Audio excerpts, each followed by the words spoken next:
Hello students, welcome to my channel. Today we are starting class 10th Geography chapter number 4, that is agriculture. If you like my effort, please like, share and subscribe my channel. और अगर आपको ये PPT download करनी है और इसकी PDF चाहिए, please go to my telegram channel. Link is given there in description box. चलिए आज का अपन चैप्टर स्टार्ट करते हैं. This is very important chapter in context of boards exam. Chapter 4 Agriculture. Let us start this chapter, okay? Introduction. India is agriculturally important country as 2/3 of its population is engaged in agricultural activity. But you listen, there are three sectors of economy: primary, secondary and tertiary. Primary includes agriculture, mining. Secondary includes the industrial and tertiary includes the services. तो agriculture बताओ please comment करो, agriculture primary होगा, secondary होगा, tertiary होगा? Yes of course agriculture primary activity होगी. तो India में mostly लोग एग्रीकल्चर करते हैं. 2/3 of its population is engaged in agriculture. Coming two types of farming: primitive subsistence farming, intensive subsistence farming and commercial farming. Number 1, learning about the primitive farming. It is a slash and burn agriculture. It is done with the help of primitive tools such as hoe, dowel and digging sticks and family and community labor. The farming depends upon monsoon, natural fertility of soil and suitability of other environmental conditions to crops grow. अच्छा, इसमें क्या होता है? ये slash and burn agriculture होता है बच्चों, जहाँ पर अगर आपने एक बार क्रॉपिंग कर दी, एक बार आपने क्रॉप उगा दी, तो उसके बाद में क्या होएगा? आप उस क्रॉप को हार्वेस्ट कर लेंगे, लेकिन जितना भी बचता है वेस्ट, उसे आप जला देते हो. और ये सिर्फ और सिर्फ अपने इंडिविजुअल लेवल पे यूज़ होता है. ये मार्केट सप्लाई में प्रिमिटिव फार्मिंग नहीं जा पाती, क्योंकि इतना ही प्रोड्यूस किया जाता है जितनी कंजप्शन रिक्वायर्ड होती है. तो इंडिविजुअली रिक्वायरमेंट होती है कंजप्शन की. Coming to intensive subsistence farming, this type of farming is labor intensive farming. अपन ने देखा था primitive तो क्या होती है? फैमिली या कम्युनिटी लेबर होती है, लेकिन ये लेबर इंटेंसिव फार्मिंग होती है, यानी कि यहाँ पर लेबर और जो मैन पावर होती है वो ज़्यादा रिक्वायर्ड होती है. अच्छा, कमेंट करना मुझे लेबर इंटेंसिव फार्मिंग और मशीनरी इंटेंसिव फार्मिंग के बीच का डिफरेंस प्लीज कमेंट में, okay? Where high doses of biochemical inputs and agriculture irrigation are used for obtaining higher production. This method is commonly done where less land holding is available. बात करते commercial farming की. This type of farming is done using higher doses of modern inputs. Example, HYB seeds, that is high yielding variety seeds, chemical fertilizers, insecticides, pesticides in order to obtain higher productivity. अच्छा, please comment me down कि green revolution India में कौन से year में आया था and who was the father of green revolution in India. Okay, please comment आप मुझे कीजिएगा. ठीक है, प्लीज आप मुझे कमेंट कीजिएगा कि ग्रीन रेवोल्यूशन इंडिया में कब आता है. ओके, तो ये जो हाई यील्डिंग वैरायटी सीड्स है, ग्रीन रेवोल्यूशन के थ्रू इंडिया में आए थे. इसमें केमिकल फर्टिलाइजर्स थी, इंसेक्टिसाइड्स थी, पेस्टिसाइड्स थी. इंसेक्टिसाइड्स यानी कि इंसेक्ट को मारने की कीटनाशक दवाई, pesticides pest control medicine, okay, in order to obtain higher productivity. Right, अब मैं इसका आंसर बता देती हूँ. जो ग्रीन रेवोल्यूशन था वो इंडिया में लेट 1960s में आया था. मीन्स अपन कह सकते हैं 1966 और समथिंग 67 में आया था. Okay, and who is the father of green revolution in India? That is MS Swaminathan. Okay, देखते हैं अपन नेक्स्ट क्रॉपिंग पैटर्न के बारे में. तो इंडिया में 3 क्रॉपिंग सीजन्स होते हैं: राबी, kharif and zaid. Rabi crops are sown in winter from October to December and harvested in summer from April to June. Important rabi crops are wheat, barley, peas, gram and mustard. Kharif crops are grown with the onset of monsoon in different parts of the country and these are harvested in September October. अच्छा देखो, इसे learn कैसे करेंगे आप. जो रबी crops होती है, देखो कौन कौन सी क्रॉप्स हैं, वीट है, बार्ले है, ये इनमें क्रॉप्स हैं. तो वो क्रॉप्स जो अपन समर में कंज्यूम करते हैं, उन क्रॉप्स को उगाई तो ऑब्वियसली विंटर में ही जाएगी, हार्वेस्ट उनका समर में होगा ताकि समर में उन्हें कंज्यूम कर सके. खरीफ क्रॉप्स वो क्रॉप्स हैं, देखो इनके एग्जाम्पल्स देखिए आप, paddy, maize, jowar, bajra, arhar, moong, urad, cotton, jute, groundnut and soybeans. तो ये सारी वो चीज़ें हैं जो अपन विंटर में कंज्यूम करते हैं। तो इन क्रॉप्स को उगाया जाता है समर में और इनका हार्वेस्ट कब होता है? विंटर में। तो इस तरीके से आपको रिलेट करके लर्न कीजिए। अच्छा, मुझे कमेंट कीजिएगा कि इंडिया में कौन से टाइप का मानसून आता है, साउथ वेस्ट मानसून आता है या नॉर्थ ईस्ट मानसून आता है। ओके, तो इंडिया में साउथ वेस्ट मानसून आता है बच्चों। Alright, said crops. In between the Rabi and Kharif season, there is a short season. During the summer months are watermelon, muskmelon, cucumber, vegetable, fodder crops. ये उसमें उगाई जाती है, यही ज़ैड सीजन होता है। ठीक है, समर के महीने में एक छोटा सा सीजन आता है जो ना तो रबी होता है ना ही खरीफ सीजन होता है। वो छोटा सा सीजन होता है ज़ैड सीजन, और उसके अंदर कौन कौन सी क्रॉप्स उगाई जाती है? watermelon, muskmelon, cucumber, vegetables और fodder crops. Okay. Coming to next, major crops. अब अपन crops देखेंगे. Alright. बात करते हैं राइस की। स्टेपल फूड क्रॉप है ये, आप सबको पता है। Our country is the second largest producer of rice in the world after China. China के बाद में इंडिया सेकेंड लार्जेस्ट प्रोड्यूसर है राइस का। It is a kharif crop which requires high temperature above 25 degrees Celsius and high humidity with annual rainfall about 100 centimeter.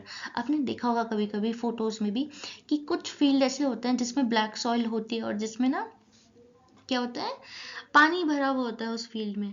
तो वो ही rice का होता है, क्योंकि राइस को पैडी क्रॉप इसीलिए बोला जाता है। ये पैडी क्रॉप है, इसमें बहुत ज़्यादा वाटर कंजप्शन की ज़रूरत होती है।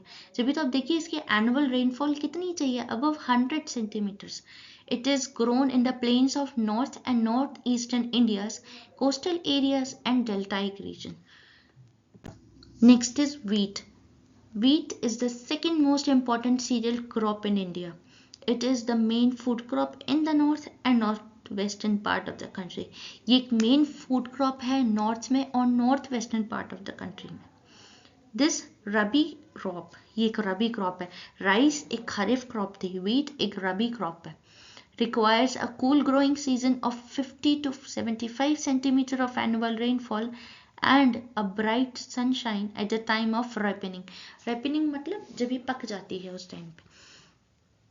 Wheat growing regions are the Ganga Satluj plains in the northwest and black soil region of the Deccan. Coming to millets. Millets में क्या क्या आते हैं? ज्वार, बाजरा एंड रागी। आपको ध्यान होगा अभी जो G20 समिट हुई है उसके अंदर भी मिलेट्स बहुत ज़्यादा यूज़ किए गए हैं। तो मिलेट्स में क्या आएगा? Jowar, bajra and ragi are the important millets grown in India. These have very high nutritional values. Pulses. Pulses की बात करते हैं अपन। India is the largest producer as well as consumer of the pulses in the world. Pulses का India largest producer है, ये ध्यान रखिएगा, और कंज्यूमर भी सबसे ज़्यादा लार्जेस्ट है। Main source of protein in a vegetarian diet. Vegetarian people अपनी डाइट में ये एक मेन सोर्स माना जाता है। These need less moisture and survive even in dry conditions. Major producing states in India are Madhya Pradesh, Uttar Pradesh, Rajasthan, Maharashtra and Karnataka. Food crops and other grains. Sugarcane. Sugarcane is a tropical as well as subtropical crop. It is grown well in hot and humid climate with a temperature of 21 degrees Celsius to 27 degrees Celsius and an average rainfall between 75 centimeter to 100 centimeters.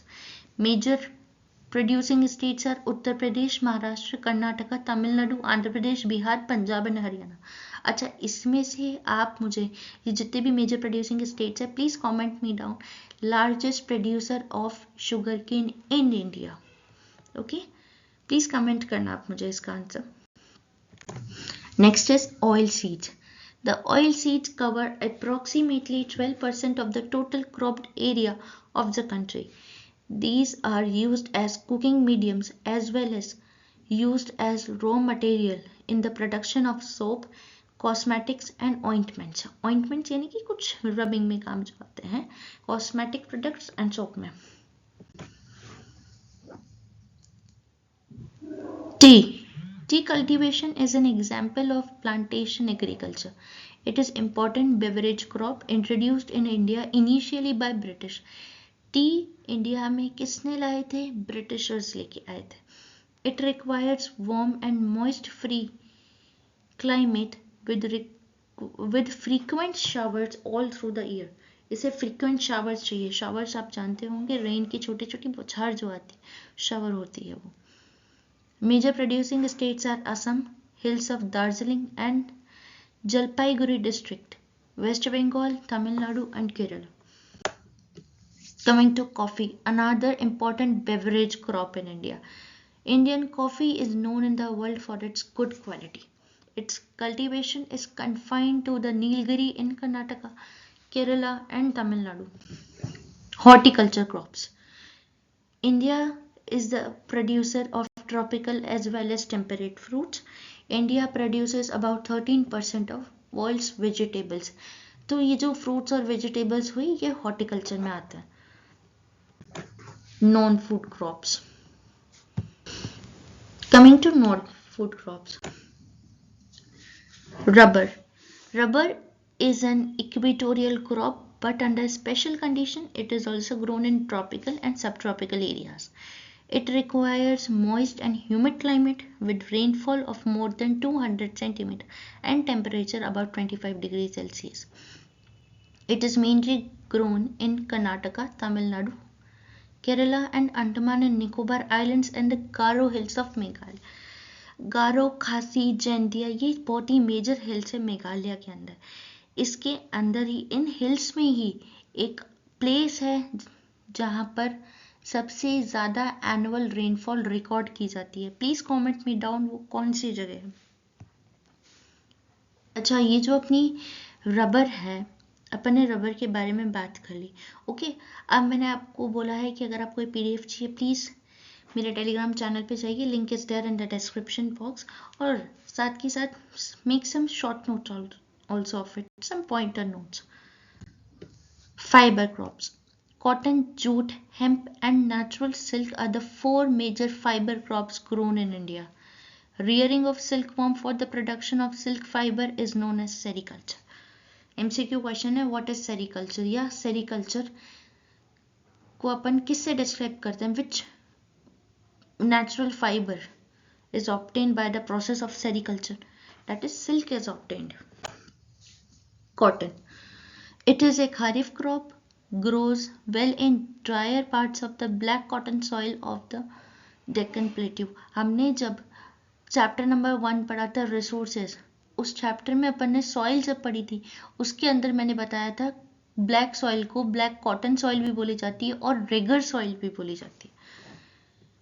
It requires high temperature, light rainfall or irrigation, 210 frost-free days and bright sunshine for its growth. Major producing states are Maharashtra, Gujarat, Madhya Pradesh, Karnataka, Andhra Pradesh, Tamil Nadu, Punjab, Haryana and Uttar Pradesh. Jute. It is a kharif crop, grows well in drier parts of the black cotton soil in the Deccan Plateau. It requires, this is almost the same. Okay, see the jute grows well in the well drained fertile soil in the floodplains where soils are renewed every year. Major jute producing states West Bengal, Bihar, Assam, Odisha and Meghalaya. It is used in making gunny bags, mats, ropes, yarn, carpets and other artifacts. Technologically and institutional reforms, यहाँ हम हमारी crops खत्म होती है, अब अपन technological और institutional reforms की बात करते हैं।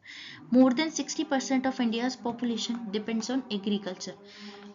मैंने बताया था प्राइमरी एक्टिविटी है, प्राइमरी सेक्टर की एक्टिविटी है, तो more than 60% of India's population depends on agriculture. After independence major institutional reforms such as collectivization, consolidation of holdings, cooperation and abolition of zamindari, etc. were given priority. In 1960s and 1970s, technical reforms such as White Revolution and Green Revolution also introduced to improve the condition of agriculture. मैंने आपको Green Revolution का बताया था. In 1980s and 1990s, various provision for crop insurance, establishment of Grameen banks, cooperative society, and banks for providing loan facilities to the farmer at lower rates of interest. Kisan Credit Card, Personal Accident Insurance Scheme, that is PAIS, are some other schemes introduced by the Government of India for the benefit of farmers. Contribution of agriculture. किस context में? To the national economy, employment and output. In 2010-11, about 52% of the total workforce of India was employed by the farm sector. India's GDP growth rate is increasing over the years, but it is not generating sufficient employment opportunities in India. Coming to food security. The government designed food security system to ensure food security to every citizen. It consists of two components, buffer stock and public distribution system, जिसे अपन PDS system भी कहते हैं. Food Corporation of India (FCI) is responsible for procuring and stocking food grains, whereas distribution is ensured by the PDS, that is Public Distribution System. PDS is a program which provides food grain and other essential commodities at subsidized prices in rural and urban areas. The primary objective of national food security are to ensure availability of food grains to the common people at an affordable price. The poor should have given access to food, growth in agriculture production, fixing the support price for procurement of wheat and rice to maintain their stock. Impact of globalization of India. ये जो globalisation आए थे, LPG reforms, liberalization, privatization and globalization कब आए थे? Comment कीजिएगा. और India में उस टाइम पे कौन पीएम था एंड कौन फाइनेंस मिनिस्टर था? Please comment me down. Globalization is present at the time of colonization. During the British period, cotton was exported to the Britain as a raw material for the textile industries. ये सब Britain के context में उस time ही globalisation India में आ गया था, but India के context में एक्चुअल ग्लोबलाइजेशन कब आया था वो आपको बताना है मुझे. Okay.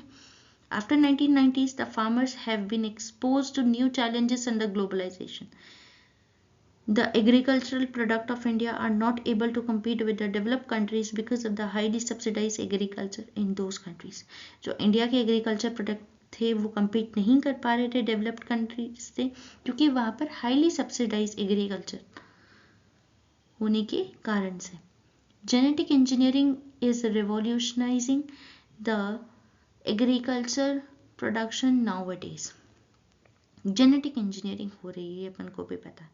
Organic farming is also in fashion these days because it is practiced without factory-made chemicals such as fertilizers and pesticides.